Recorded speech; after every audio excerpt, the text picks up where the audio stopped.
Hello दोस्तों, कैसे हो आप सभी। आज की कहानी है सासू माँ सुधर जाइए वरना। आज कविता ने अपने पति पराग के साथ आंखों में सुनहरे सपने लिए गृह प्रवेश किया। सासू माँ बहुत खुश थी। एक छोटा देवर विनय था जो कॉलेज में पढ़ता था। हम दोनों की अरेंज मैरिज थी। 1 महीने पहले सगाई हुई थी, फिर शादी हो गई। गृह प्रवेश करवाने के बाद सारी रस्म में करवाकर धीरे धीरे सारे रिश्तेदार जाने लगे। 2 दिन बाद हम भी हनीमून पर चले गए। 1 हफ्ते बाद वापस आई। हनीमून से आने के बाद पहली रसोई की रस्म करवाई गई। 1 हफ्ते बाद सासू माँ कहने लगी, बहू पूरी उम्र हो गई, जिम्मेदारी निभाते निभाते। उन्होंने सारा काम मेरे जिम्मे कर दिया। सुबह 6 बजे उठती, नहाकर रसोई में जाती, देवर का नाश्ता लंच तैयार करती क्योंकि वे सोनीपत कॉलेज में जाते थे और शाम को वापस आते थे। हर रोज़ कैंटीन में खाना पसंद नहीं था।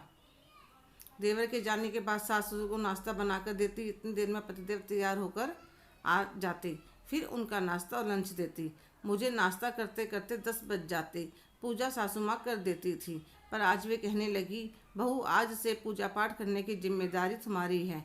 अब मेरे में इतनी हिम्मत रही नहीं। ठीक है मम्मी जी। सासू माँ तो इतने देवर जी जाते पूजा कर लेती थी, पर मुझे पूजा करते करते 11 बज जाते हैं। पूजा करने से पहले पानी भी नहीं पी सकते थे। फिर दोपहर का खाना, कपड़े, डस्टिंग बाकी रह जाता।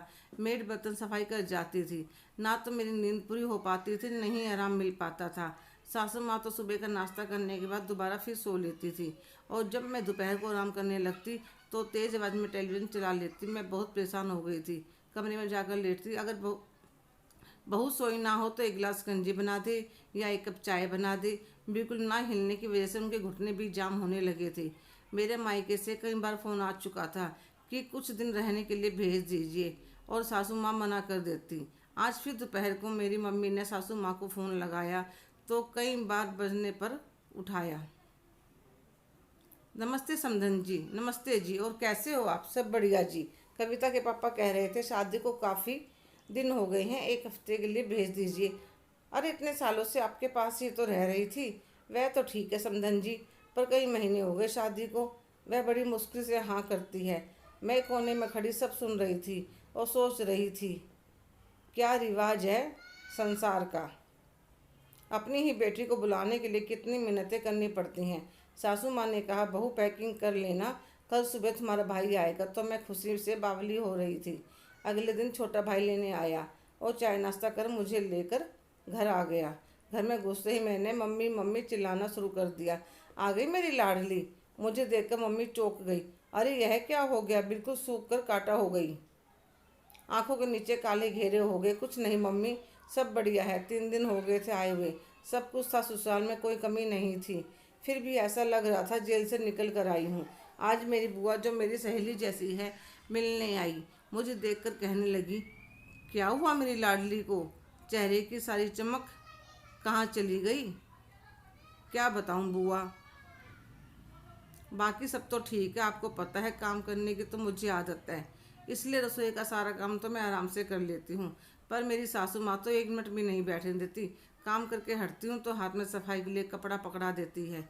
उन्हें कुछ भी काम करवाना पड़े, पर मुझे बैठने नहीं देना 1 सेकंड के लिए भी।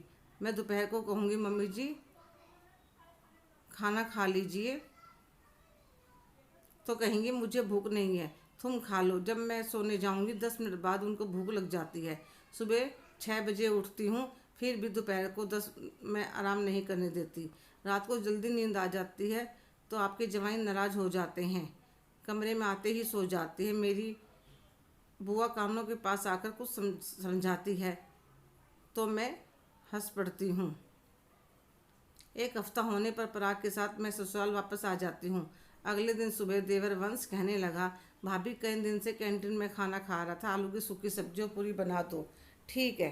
नाश्ते में सब्जी पूरी देख पराग बोल पड़ी, वाह पूरी सब्जी, कई दिन हो गए ब्रेड बटर खाते, मज़ा आ गया। सासू माँ कहने लगी, हाँ मैंने तो तुम सबको कुछ बनाकर खिलाया ही नहीं। कोई कुछ नहीं कहता, सबको पता था मम्मी से रसोई का काम ज़्यादा नहीं होता था। 2 दिन बाद सासू माँ का पहले वाला ड्रामा शुरू हो गया। अब तो मैंने भी मन में सोच लिया, अब तो सबक सिखाकर ही रहूँगी। अगले दिन मैं सुबह टाइम पर सोकर नहीं उठी। पराग ने जगाया तो मैंने कह दिया, सिर में दर्द हो रहा है, 1 कप चाय पिला दो, दवाई ले लूँगी। ठीक है। उधर सासू माँ बेचैन होकर दरवाजे की तरफ बार बार देखने लग रही थी, पर अपने बेटे को देख कहने लगी, क्या हुआ तेरी मैडम जी को, उठी नहीं क्या? मम्मी आप भी, उसके सिर में दर्द हो रहा है, चाय बनाकर दे दो, दवाई ले लेगी, खुद बना ले। आजकल की बहुओं ने तो शर्म आया बेच दी। बेटा आया, चाय बनाकर ले गया। वंश कॉलेज के लिए जल्दी कर रहा था। सासू माँ ने उसे 500 का नोट दे दिया, कैंटीन में कुछ खा लेना। अपने और ससुर जी के लिए चाय बनाकर ले गई। मैं थोड़ी देर बाद उठी, पराग को नाश्ता लंच बनाकर दिया, फिर डस्टिंग कर दो थोड़े बहुत कपड़े थे वह धोकर डाल दिए। 1 बज गया। मैंने सासू माँ से कहा, मम्मी जी खाना खा लीजिए। कहने लगी, 1 घंटे बाद खाऊंगी। मम्मी जी मैं अपने लिए बना रही हूँ। मम्मी बना रही हूँ, आपकी बनाकर रख देती हूँ। ऐसा क्या हो गया जो सासू माँ को 2 रोटी गर्म भी नहीं खिला सकती? तो मैंने कहा, खिला तो रही हूँ, खा लीजिए, पर मैं दोपहर को 2 घंटे सोऊंगी। और अगर आपने फिर भी परेशान किया तो सुबह हर रोज़ चाय नाश्ता टिफ़िन बनाने के लिए तैयार हो जाइए। मैं तो बिल्कुल नहीं उठने वाली।